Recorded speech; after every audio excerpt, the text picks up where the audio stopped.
نحمده ونصلي على رسوله الكريم أما بعد فأعوذ بالله من الشيطان الرجيم بسم الله الرحمن الرحيم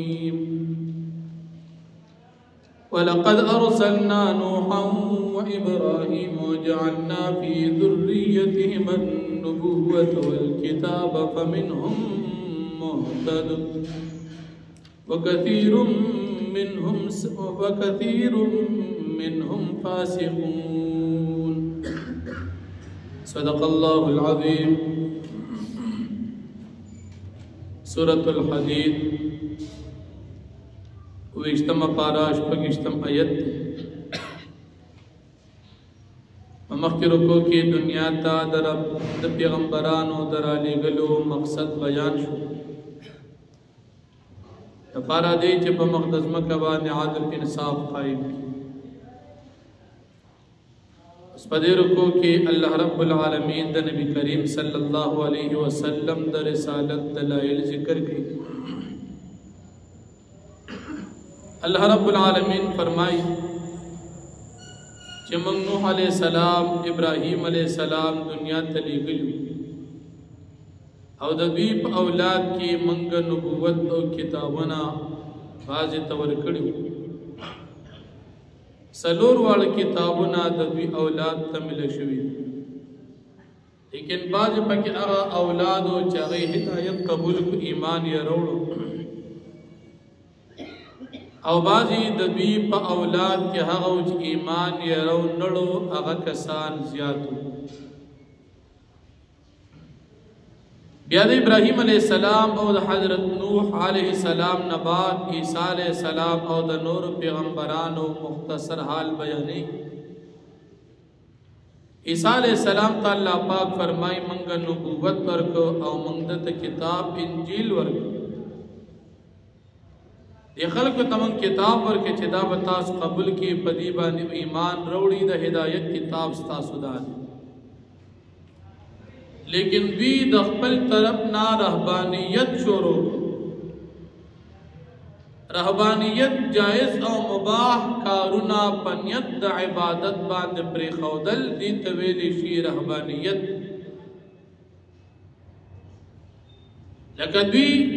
پخپل دین کی دا معاملہ شروع کړه چې نکاحونه نه کول عبادت وګڼل نکاحونه به نه کو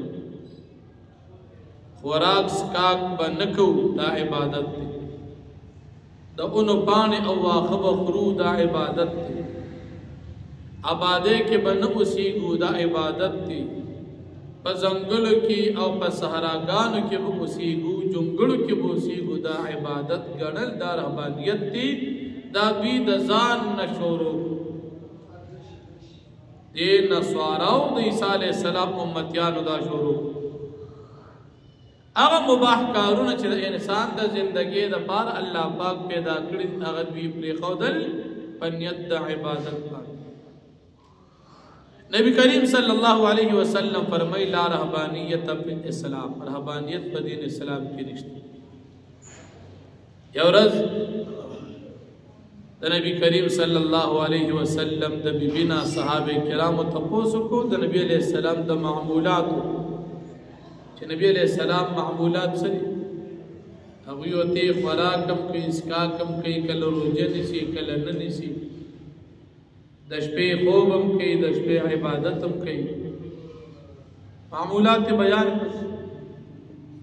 دی خپل مرز کې خبره وکړه چې نبی علیہ السلام ډېر د اوچت مرتبه دی مونږه غیر ته نشو رسېدي یو وی زبا بی ته نزدېکت پرېږدم بل وی زبا کوجی پرېږدم یعنی ټول بروجی نسم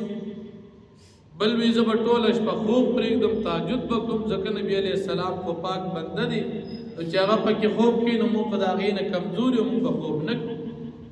نبی کریم صلی الله علیه وسلم چې دوی نه خبر شو دې ته تنبیه ورکړه چې دا خبر ستاسو صحیح نه ده لا رهبانیت فی الاسلام رهبانیت په دین اسلام کې نشته ترک د دنیا په نیت د عبادت یو جائز کار پرې ښودل دا ګناه ده لکه مثال یو سړی دی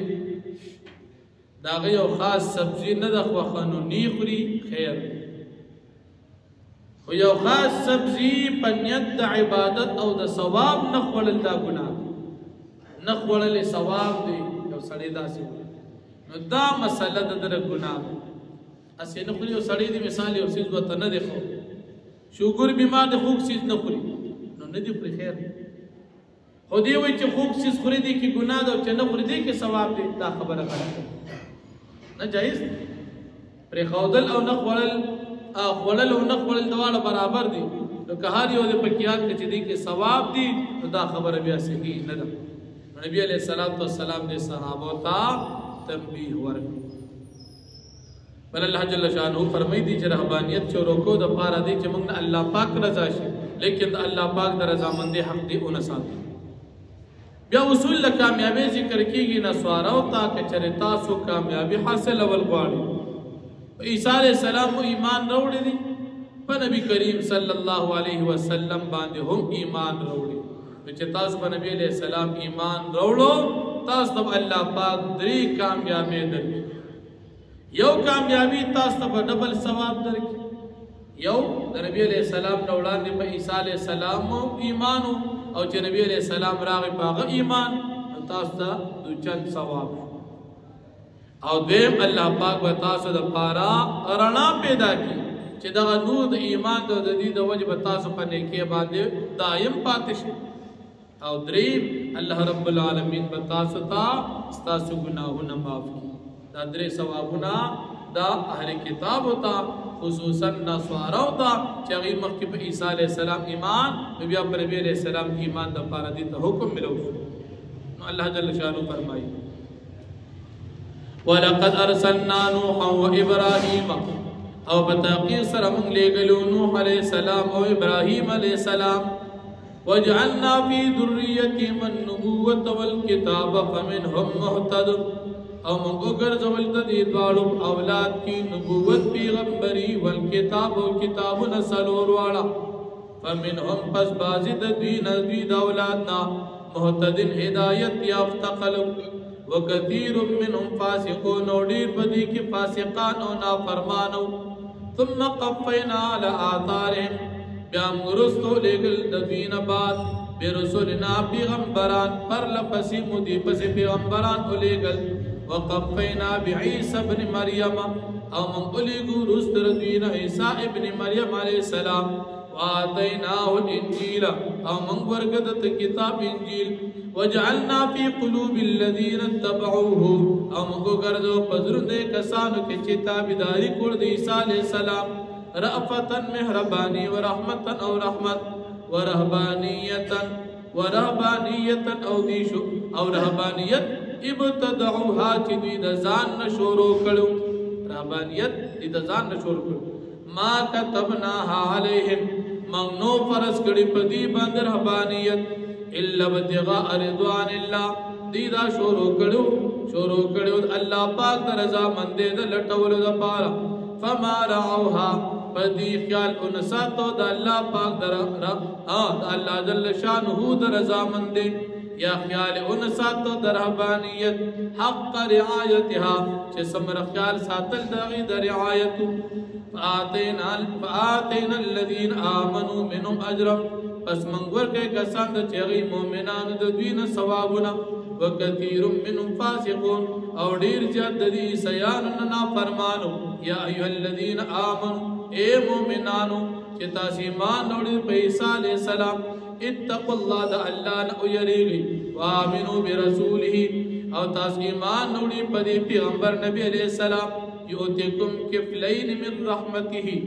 الله پاک بدر کی تاسو ته د جن ثوابونه د خپل رحمت د وجه ایمان تاسو په دو پیغمبرانو ويجعل لكم نورا او ګرځي الله پاک تاسو لپاره نور تمشون به چې تاسو باغی سر رواني مزل بکوي نور نه مراد ایمان او تمشون به تاسو تابعداري دایمي ويغفر لكم الله پاک بتاسو معاف کې تاسو ګناهونه الله غفور رحیم او الله پاک بخون کې مهربان ذات لالا يعلم اهل الكتاب د پارا دي چې پیشال کتاب الله يقدرون على شيء من فضل الله چې دې طاقت لري په یو څیز د الله پاک د فضل وان الفضل بيد الله او یقینا فضل ټول د الله پاک سره دی یوتیه من یشاء الله ورکوي دا خپل فضل چاته چې وغواړي الله ذو الفضل العظیم او الله پاک خاوند الفضل واخر دعوانا